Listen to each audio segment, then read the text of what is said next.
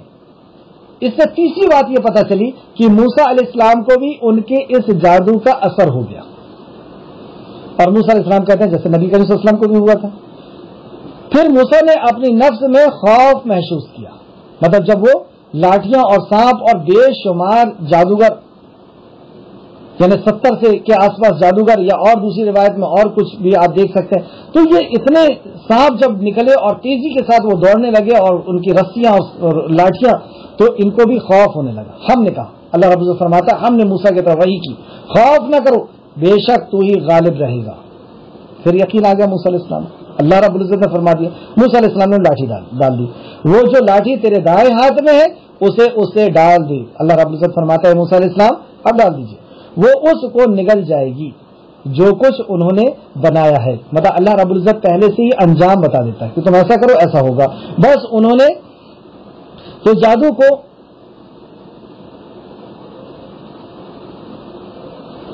جادو جو تھا، وہ جو فریب تھا، اس کے سامنے موسیٰ علیہ السلام نے ڈالا اور اس نے اس کو نگلنا شروع کر دیا، اور جادوگر جہاں بھی آئیں گے کامیاب نہیں ہوں گے۔